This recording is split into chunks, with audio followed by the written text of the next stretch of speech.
Good morning, all of you. We are going to discuss lumbar vertebra today.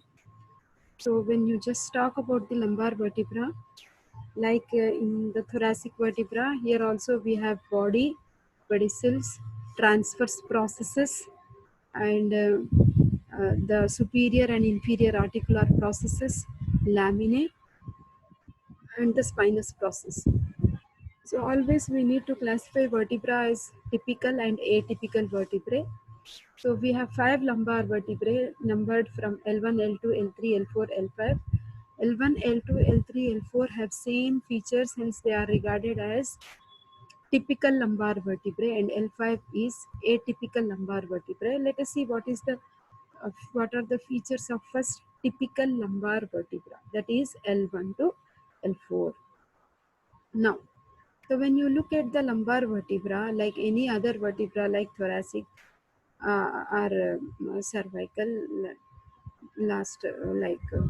generally any vertebra will have body, pedicels, transverse processes, the superior inferior articular processes, lamina and spinous process, and this opening whatever we are seeing is the vertebral foramen.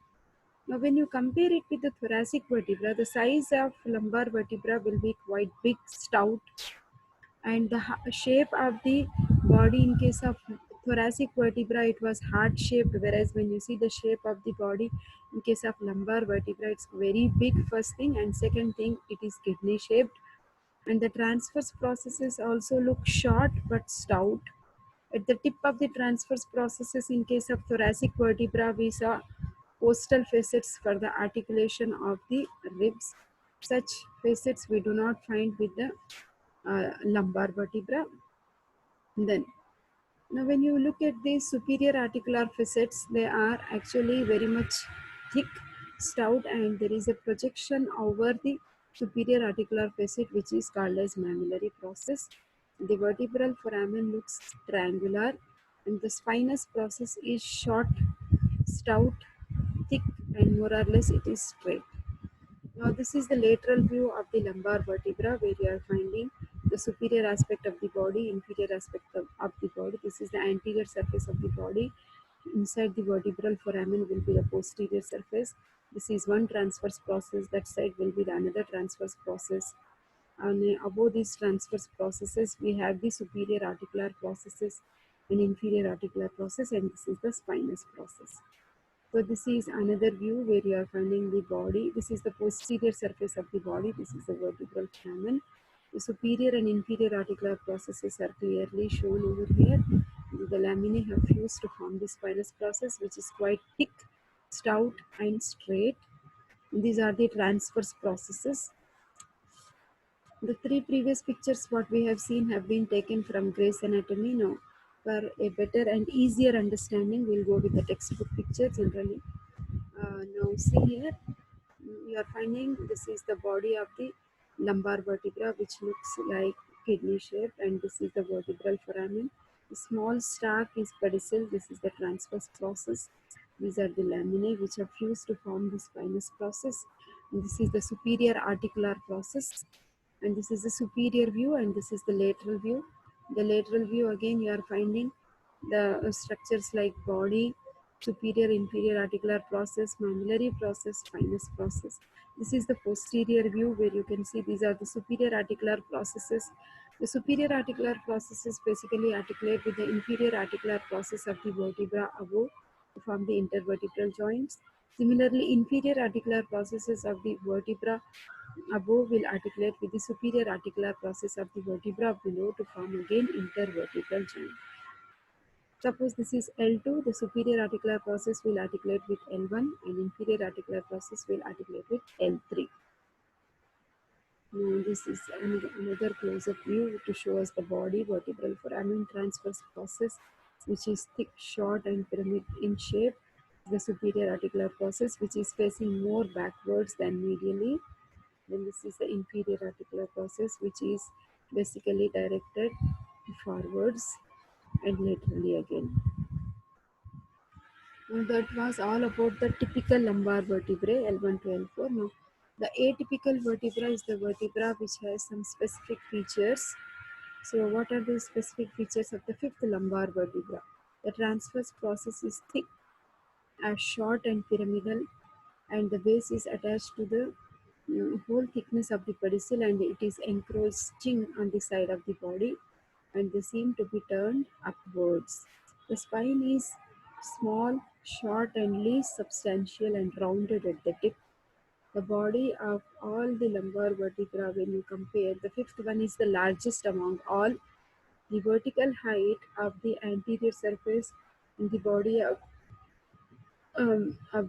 is more than that of the posterior surface.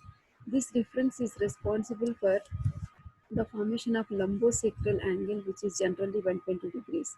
The superior articular facet looks more backwards, this one, and more backwards than medially, and inferior articular facets, this one, looks more forwards than laterally as compared to the typical lumbar vertebra. The distance between the two inferior articular processes is equal or more than that between the superior articular processes. So these are the special features.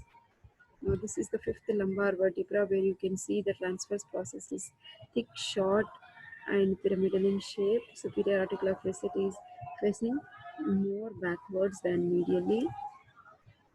Now let us see what is Fawcett's rule.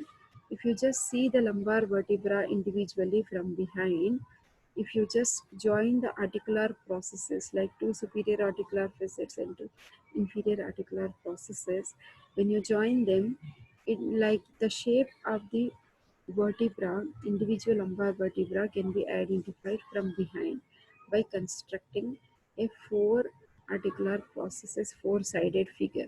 For L1, L2 it looks like trapezium, for L3 it is vertical rectangle, for L4 it looks like square, and for L5 it is horizontal rectangle. Now, what are the structures which are attached to the lumbar vertebra? First thing is, like any other vertebra, anteriorly the body gives attachment to anterior longitudinal ligament. Posteriorly, the body gives attachment to the posterior longitudinal ligament. Diaphragm is a muscle of respiration, and it has right and left crus or the crura. The right crus is extending from L1, L2, L3 anteriorly to the body, and left crus usually extends from L1 to L2. Now, what are the muscles which are associated with these lumbar vertebra? Anteriorly, you will see the psoas major, which is covered with the psoas fascia. Apart from this, adjacent to the psoas major, we have quadratus lumborum. Anterior to the quadratus lumborum, we have anterior layer of thoracolumbar fascia. Behind quadratus lumborum, we have middle layer of thoracolumbar fascia. And behind multifidus and rectus spinae, we have posterior layer of thoracolumbar fascia. So this thoracolumbar fascia becomes continuous with the fascia transversalis as you trace this fascia in the anterior abdominal wall. Now there is a condition which is called as spina bifida, though it is written as thoracic, but this is applicable for lumbar vertebra also, where you will see the arches will not fuse and the spinous process is not formed. Thereby the spinal cord which is passing through the vertebral foramen is exposed to outside. Meninges are also exposed to outside, which is called as spina bifida. So in case of spina bifida, this occurs due to non-fusion of two halves of the vertebral arch. In this condition, the meninges and spinal cord are exposed and may herniate out in the midline through the gap, which you can read from Vishram's textbook. Spondylosis, uh, spondylolysis. In this condition, there is a separation of the body of fifth lumbar vertebra from the vertebral arch bearing inferior articular process on one side only. Inferior articular process of L5 vertebra normally interlocks with the articular process of sacrum. I'll show you the picture for spondylolysis. Sacralization is a phenomenon where you will see the fifth lumbar vertebra is going and fusing with the body of the first sacral vertebra, and also the transverse processes of fifth lumbar vertebra, it becomes articulated with the ala of the sacrum. So this hampers the exit of L5 nerve. So there will be the compression of fifth spinal nerve, and this occurs in around 5% of normal individuals. This is spondylolysis, stress fracture in pars interarticularis. Cauda equina syndrome. Cauda equina, as we know, it's the bundle of nerves which are emerging from the conus medullaris, which is the terminal part of the spinal cord. So, if this cauda equina is getting compressed because of any of the clinical conditions pertaining to the lumbar vertebra, then the person will suffer with different clinical conditions. So it may be like flaccid paraplegia, where either the two upper or the lower limbs they become very much flaccid, or saddle-shaped anesthesia, because the spinal nerves of this lumbar and sacral region will be supplying the urinary bladder and rectum anal canal, because of which these nerves are damaged. Hence, the person will suffer with incontinence of fecal matter and urine. Urine and feces will be passing out without the knowledge of patient. Impotency, which is the sexual dysfunction in male, it also can happen in absence of knee and ankle jerks.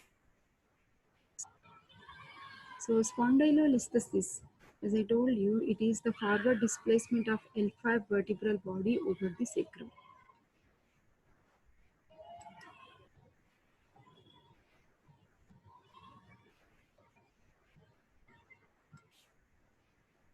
Now coming to the ossification, basically we have for any bone primary and secondary ossification centers. The primary centers are the centers which appear during intrauterine life, and in case of the lumbar vertebra, they appear during 7th and 8th weeks. One for the body and two for two halves of the vertebral arch. Two halves of the vertebral arch they usually fuse during the first year, and the vertebral arch fuses with the body during 6th year. Secondary centers which appear at about puberty, four for annular epiphyses of the upper and lower surfaces of the body, two for the tips of transverse processes, two for mammillary process, and one for the tip of the spine. The portions derived from secondary centers fuse with the rest of the bone at about 25 years. Thank you. So in continuation, let us also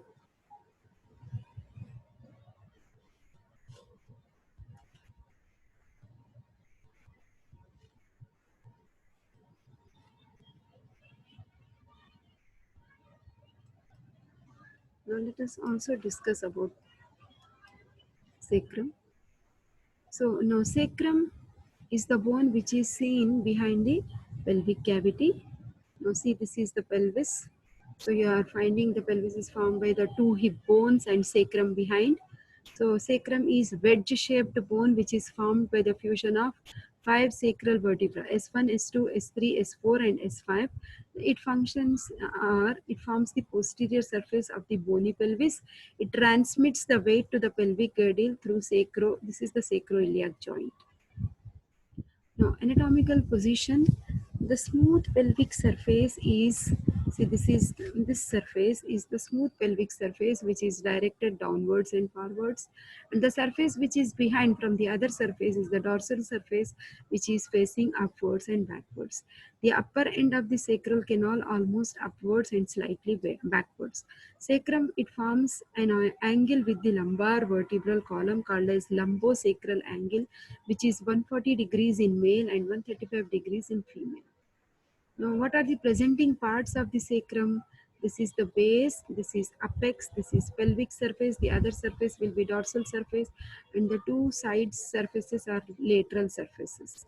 Now, coming to the base, the superior surface of the first sacral vertebra, it has three parts. In the midline, we have body, and on either side, we have right and left lateral parts, which are basically called as ala. Median part is the oval upper surface of the body of first sacral vertebra, the anterior border of which is quite sharp and it is called sacral promontory. We can appreciate it here. This is the sacral promontory. The anterior border of the body which is very sharp is sacral promontory. Now the lateral parts are fan shaped and they are called as alae. Singular is ala. The smooth medial part of the ala is related to all these four structures which can come as 3 marks question. Structures related to ala from medial to lateral are sympathetic chain, lumbosacral trunk, iliolumbar artery and obturator nerve. Now coming to the structures which are attached to the pelvic surface, in the midline we are seeing median sacral artery, on either side we are seeing the sympathetic chain, And the holes what we see from the pelvic surface, these are the sacral foramina through which you are finding S1, S2, S3, S4 ventral rami are coming out. And we can see here the attachment of the piriformis muscle also. We can see the attachment of iliacus and also the lumbosacral ligament posteriorly. So this point is apex inferior surface of the body at the fifth sacral vertebra. So here it is, as you can see here, it is bearing an oval facet for the articulation of coccyx bone to form sacrococcygeal joint. So you can see a comparative study. This is pelvic surface and this is dorsal surface. Now pelvic surface is concave, directed downwards, forwards. We can see these are the four transverse ridges which are formed due to the fusion of the sacral vertebrae bodies S1, S2, S3, S4 and S5. Now in like here on either side, the inferior vertebral arch of one vertebra and superior vertebral arch of another vertebra. Basically for all other vertebra we have studied it forms intervertebral foraminae from where the nerves generally come out. So in this case of the sacrum, because all bones have fused, you are finding between the fusion of bones, we are finding the sacral foraminae. These sacral foraminae are passing the sacral nerves. The ventral rami of S1, S2, S3, S4 are coming out. Now, I already told you the structures which are related to the pelvic surface. In the midline, we are finding median sacral artery. On either side, sympathetic trunk. We will see the attachment of the parietal peritoneum, and also the lower 2.5 vertebrae are actually related to rectum. This E-shaped attachment is for the middle three sacral vertebra is piriformis muscle. Okay, and of course the sacral foramina are passing S1 to S4 ventral rami sacral nerves. The dorsal surface, when you look at the dorsal surface in the midline, you are finding these projections which are actually spinous processes. They are all fused and they are forming one line which is called as median sacral crest. Overall dorsal surface looks very much rough, irregular and convex.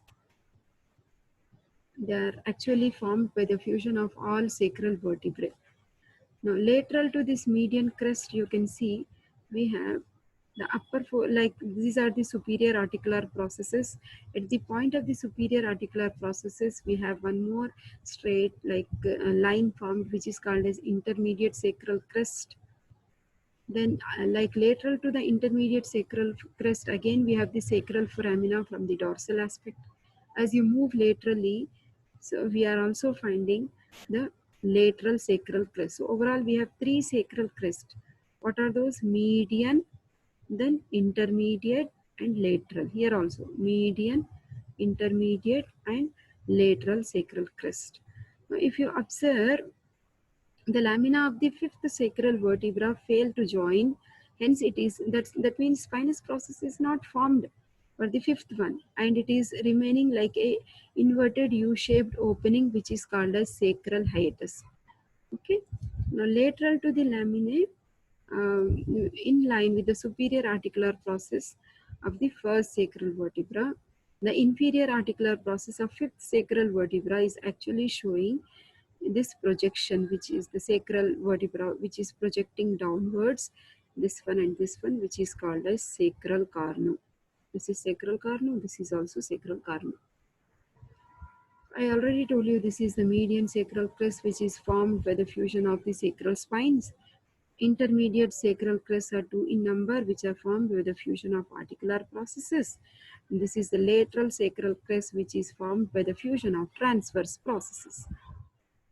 Now, what are the various muscles attached on the dorsal surface? You are finding one U-shaped muscular attachment which is corresponding to the attachment of the erector spinae. Within the U-shaped muscle, we are also finding one more muscle which is attached, that is multifidus. And of course, these holes are nothing but the sacral foraminae which are seen from the dorsal aspect. Hence, they are giving outlet to the upper four sacral nerves. What are those? S1, S2, S3, S4 dorsal rami. So this is the lateral surface which is formed by the fusion of the transverse and coastal elements of the sacral vertebra. It is wide above and narrow below.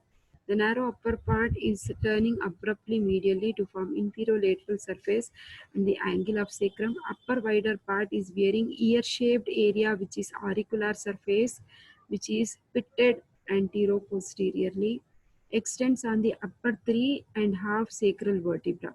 And we know the auricular surface of the sacrum is correspondingly articulating with the auricular surface of the ilium to form sacroiliac joint. The auricular, that's what is written here, auricular surface of the ilium to form sacroiliac joint. So the rough area which is behind it is of course giving attachment to ligaments like interosseous sacroiliac ligament. Narrow lower part from behind to forwards, we will see the attachment of the gluteus maximus, sacrotuberous ligament, sacrospinous ligament, and the coccygeus, insertion of coccygeus. Now the sacral canal, do you remember which is the sacral canal? This passage is sacral canal. So sacral canal is giving passage to lower part of the cardia equina and the sacral and coccygeal nerves, filum terminale, spinal meninges, lateral sacral vessels, dural tube, and arachnoid matter extends up to the second sacral vertebra. The structures which are emerging through sacral hiatus. You remember this is the sacral hiatus. So the structures emerging are fifth sacral nerve S5, coccygeal nerve CO1, and filum terminale, which is the extension of pia mater. So these are the structures which are emerging, which can be asked for 3 marks question. Now this I already told you when I was discussing lumbar vertebra. The fifth lumbar vertebra may fuse with the body of the first sacral vertebra. The transverse processes may fuse at the ala. And this immovable structure which is formed is the sacralization. So in this condition, the fifth sacral spinal nerve, like the fifth lumbar nerve, may be compressed. Okay. This occurs in 5% of normal subjects. Spondylolisthesis, this also is discussed. It's forward displacement of L5 vertebra over the sacrum. Thank you.